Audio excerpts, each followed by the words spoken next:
पालकांनो, स्वतःला हा प्रश्न विचारा की मी कोणत्या प्रकारचा पालक आहे. आम्हाला काउन्सिलिंग करताना नेहमी जाणवतं की पालकांचे खूप वेगवेगळे प्रकार असतात. काही पालकांच्या प्रकारांमध्ये साम्य पण आहे आणि काही फरक पण आहे. तर जर आईबाबांमध्ये मुलाला वाढवताना एकवाक्यता असली तर चांगलं असतं. अन्यथा जर ती एकवाक्यता नसेल, ज्येष्ठांचाही मतभिन्नता असेल, तर होतं काय की काही पालक अतिदक्ष असतात तर काही दुर्लक्ष करणारे असतात. आज आपण काही महत्त्वाचे जे पालकांचे प्रकार आहेत ते बघूयात. तुम्ही विचार करा की आपण असे पालक आहात का? नेहमी शिस्तीचा विचार, कडक शिस्त, कधीतरी शिस्तीत थोडी सूट, पण शिक्षा ठरलेली. जर आपण असं असाल तर त्यामुळे होतं काय की फक्त तुमच्याच बाजूने संवाद होतो आणि नियम का केले आहेत हे मुलाला आपण कधीही समजावून सांगत नाही. त्यामुळे ते का पाळायचे हे मुलाला कळत नाही. मुलांच्या प्रगतीचा, मानसिक पोषणाचा विचार खूप कमी केला जातो. आता दुसरा प्रकार ज्याला आपण म्हणूयात परमिसिव्ह पॅरेंटिंग. तर तसे पालक आहात का तुम्ही? मुलांना जे हवं आहे ते करू द्यायचं, मोजकं मार्गदर्शन आणि डायरेक्शन द्यायची किंवा दिशा दिग्दर्शन करायचं. पालकांपेक्षा त्यांच्याशी मित्र म्हणून नातं जोडायचं. जर तुम्ही असे असाल तर कडक शिस्तीच्या बरोबर तुम्ही उलट असता. तुमचे नियम लिमिटेड असतात मुलांसाठी किंवा नियम नसतातच. मुलांनी स्वतःचे प्रॉब्लेम सोडवा असं त्यांना सांगितलं जातं.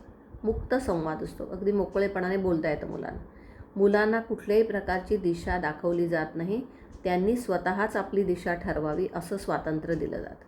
मुलांबद्दल विश्वास दाखवला जातो, पॉझिटिव्हिटी असते, त्यांचं मानसिक पोषण चांगलं व्हावं अशी भूमिका असते. अपेक्षा नसतेच आणि अगदी कमीत कमी असली तर.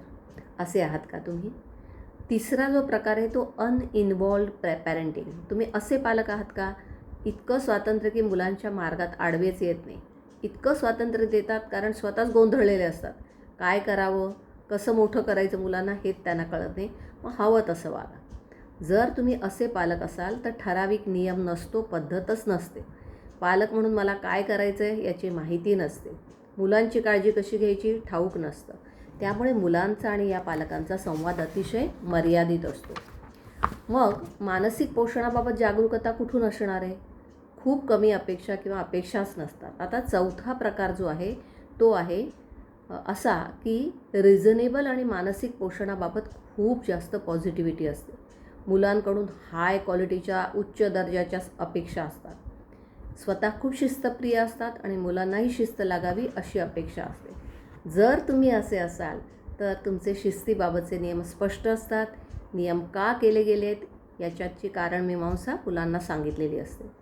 मुलांशी अतिशय योग्य आणि सतत संवाद असतो, योग्य भाषेतला संवाद असतो.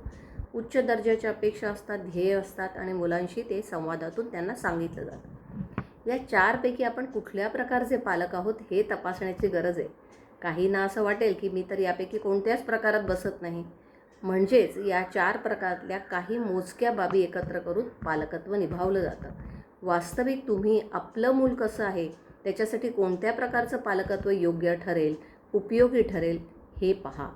म्हणजे मुलाचं शारीरिक, मानसिक पोषण, त्याच्या व्यक्तिमत्त्वाची जडणघडण, मुलांचे शिक्षण, संस्कार, सवयी याच्यासाठी तुम्ही पालक म्हणून उत्तम भूमिका पार पाडू शकाल.